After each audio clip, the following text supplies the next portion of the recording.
انسان کے جو 5 سینسرز ہیں، 5 حواس، ان میں صرف ایک کان ہے جو آف نہیں ہوتا، باقی چاروں آف ہو جاتے ہیں۔ اب میری آنکھ آف ہو گئی، ٹھیک، میں سویا تو میرے چھونے کی طاقت بھی آف ہو گئی، اور میرے بولنے کی طاقت بھی آف ہو گئی، میرے چکھنے کی طاقت بھی آف ہو گئی، اور میرے دیکھنے کی طاقت بھی آف ہو گئی۔ لیکن ایک معمولی سی آواز پر میں اٹھ کے بیٹھ جاتا ہوں، یہ شور کیسا ہے؟ کان بند نہیں ہوتے، کان کا فنکشن چلتا رہتا ہے۔ اور آج کی ریسرچ کیا ہے کہ بچے کے ماں کے پیٹ میں کان کام کرتے ہیں، باقی 4 حواس کام نہیں کرتے، کانوں سے سنتا ہے، باقی کام نہیں کرتے۔ اور موت پر جا کر بھی یہ ختم نہیں ہوتے۔ میرے نبی نے فرمایا کہ جب میت کو تم دفن کر کے واپس جاتے ہو تو تمہارے واپس جانے کے قدموں کی آہٹ وہ سن رہا ہوتا ہے۔ ترکی میں اصحاب کہف، توس ایک جگہ ہے، ترسوس، وہاں ترکی میں، توس ایران میں ہے۔ پچھلے سال ہماری جماعت گئی تو ہمارا وہاں سے گزر ہوا تو میں نے کہا اصحاب کہف لے چلو۔ وہاں گئے تو وہ سارا جو قرآن کا نا، اردن میں بھی والے بھی کہتے ہیں یہ وہ، میں نے وہ اردن والا غار بھی دیکھا، ترکی والا بھی دیکھا، تو اردن والا قرآن کی ڈیفینیشن پر صادق نہیں آتا، ترکی والا 100% صادق آتا ہے۔ تو وہاں ہم اندر اترے، دیکھا تو مجھے یہ قرآن کیا فَضَرَبْنَا عَلَىٰ آذَانِهِمْ فِي الْكَهْفِ سِنِينَ عَدَدًا، اللہ تعالیٰ نے 300 سال ان کو غار میں سلایا۔ اور آپ آیت پہ غور فرمائیں، ہم نے ان کے کانوں پر پردہ ڈال دیا ہے، حالانکہ کہنا تھا آنکھوں پہ، نیند تو آنکھوں پہ آتی ہے نا، تو آنکھوں پہ پردہ ڈال دیا، اللہ کہ ہم نے ان کے کانوں پہ پردہ ڈال دیا۔ کہ قربان، جو اللہ تو اللہ ہی ہے، تو سبحان اللہ، اللہ نے کہا ہم نے ان کے کانوں پہ پردہ ڈال دیا تاکہ کسی آواز سے وہ بیدار نہ ہوں، اور ان کو 300 سال سلایا۔ 300 سال کوئی سو سکتا ہے؟ اٹھ کے بیٹھ جاتا ہے آدمی، اور 300 سال سوئے رہے، نہ بھوک نہ پیاس، نہ کوئی جانور، نہ کوئی سامنا بچھو۔ 300 سال کے بعد اٹھتے ہی بھوک لگی، چلو بھائی فَبَعْثُوا أَحَدَكُمْ بِوَرْقِكُمْ هَذِهِ، جاؤ بھائی یہ پیسے دے کر کسی کو روٹی لاؤ۔ تو میں یہ قرآن سے مثالیں دے کر یاد سے عرض کر رہا تھا کہ ہمارا علم تو تجرباتی ہے، اور اللہ کا علم محکم، تمت کلمت ربک صدقا وعدلا۔ آج کا مسلمان قرآن کے خلاف لاجک مانگتا ہے، اللہ نے یہ کیوں کہہ دیا، اللہ نے یہ کیوں کہہ دیا، اپنی حیثیت ہی نہیں جانتا کہ کس کو کہہ رہا ہے۔ اللہ کے نبی کے بول کی لاجک مانگ، دیکھو میں آپ کو دیکھ رہا ہوں، مجھے پیچھے نظر نہیں آ رہا، لیکن میرے نبی نے فرمایا میں جیسے آگے دیکھتا ہوں اسے پیچھے دیکھتا ہوں۔ پھر یہ تو بہت معمولی چیز ہے، آگے دیکھنا پیچھے دیکھنا۔ آپ یوں آپ نماز پڑھا رہے تھے، نماز پڑھا تھے، آگے چلنا شروع کر دیا، دیوار تک پہنچ گئے۔ اس زمانے میں محراب نہیں ہوتے تھے، محراب عمر بن عبدالعزیز نے بنایا، اور مینار اور محراب یہ حضرت عمر بن عبدالعزیز، اس سے پہلے فلیٹ دیوار۔ اور پھر وہاں سے پیچھے چلے اور آ کر مصلی کے کنارے پر کھڑے ہو گئے۔ جب آپ نے سلام پھیرا تو صحابہ نے عرض کیا یا رسول اللہ، یہ کام پہلے تو کبھی نہیں دیکھا تھا، یہ آپ نے کیا کیا ہے؟ تو آپ نے فرمایا میں نماز پڑھ رہا تھا تو مجھے جنت نظر آئی۔ جنت کہاں ہے؟ 7ویں آسمان پر، ہمیں تو دیوار کے باہر نظر نہیں آ رہا، ٹیبل میرے سامنے پڑے، اس کے نیچے مجھے نظر نہیں آ رہا۔ آپ نے کہا مجھے جنت نظر آئی تو میں اس کے انگوروں کے گچھے دیکھ رہا تھا، وہ دیواروں سے باہر آ رہے تھے تو میں آگے ہو گیا۔ اور پھر ایک دم میں نے جہنم دیکھی، اس کے شعلے اور ان کی لپک جھپک، تو میں پھر اس سے ڈرتا ہوا میں پیچھے آ گیا۔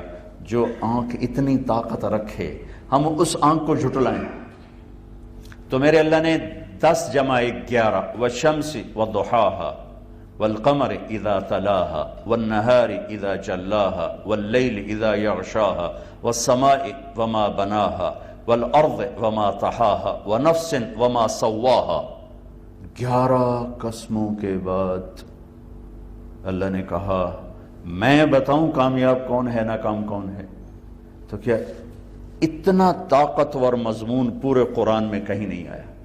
یہ سورۃ والشمس ہے 30ویں پارے کی، اور یہ اتنی طاقتور سورت ہے کہ میرے نبی نے فرمایا جو سورت ایک دفعہ پڑھ لے تو پوری دنیا اللہ کے راستے میں صدقہ کرنے کا اسے اجر ملتا ہے۔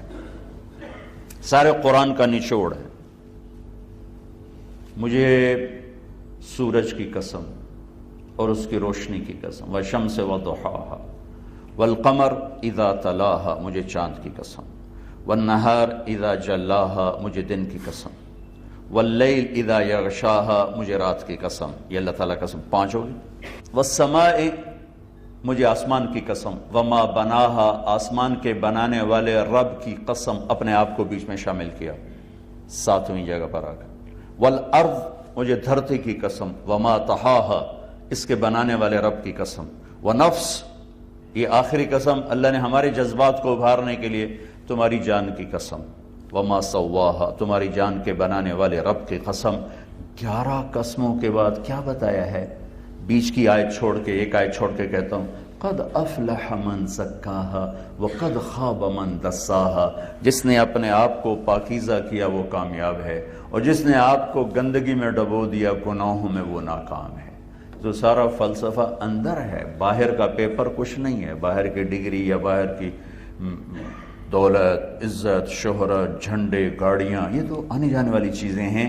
اللہ نے کامیابی بھی اندر بتائی، اور وفی انفسکم افلا تبصرون، اپنے من میں ڈوب کر پا جا سراغ زندگی، دل دریا سمندروں ڈوگے کون دلاں دیاں جانے ہو، وچے بیڑے وچے جھیڑے وچے ونج مہانے ہو۔ عزیر علیہ السلام کا گزر ہوا تو لوگ وہ بخت نصر کے حملے سے قتل، غارت، لاشیں کو ڈھیر، وہ ان کی جی میں انا یحیی ہذہ اللہ بعد موتہا، یہ اللہ ان کو زندہ کیسے کرے گا؟ فاماتہ اللہ 100 عام۔ جا رہے تھے، گدھے پر سوار تھے، ایک ایسے ہی مشکیزے میں پانی تھا اور ایک چھوٹے سے ٹفن میں روٹی تھی، گدھے پر سوار، تھوڑا سا آگے گئے، اونگ آنے لگی، بھوک لگنے لگی، تو گدھے کو باندھا، ایک ٹوٹی دیوار پر یوں ٹیک لگائی، اور انگور تھے ان کو رومال میں ڈال کے ان کا رس نکالا اور روٹی کے اوپر ڈالا، روٹی کے ٹکڑوں پر ڈالا، اور پھر تھوڑا سا یوں گردن کی اور ٹانگیں ایک چھوٹی دیوار پر ایسے رکھی کہ یہ انگوروں کا رس روٹی میں رچ جائے، روٹی نرم ہو جائے گی، پھر میں کھا لوں گا۔ فَأَمَاتَهُ اللَّهُ 100 عام، اللہ نے وہیں جان نکالی 100 سال۔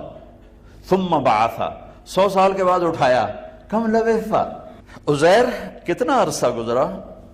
کہنے لگے یوں دیکھا سورج کو، کہنے لگے یا اللہ یومن او بعض یومن، یا اللہ یہی کوئی دیہڑی ادھی دیہڑی گزری، دن آدھا دن۔ اللہ نے کہا بل لبثت 100 عام، عزیر یہاں 100 سال ہو گئے تمہیں۔ فانظر الی طعامک وشرابک لم یتصنع، انگور کا رس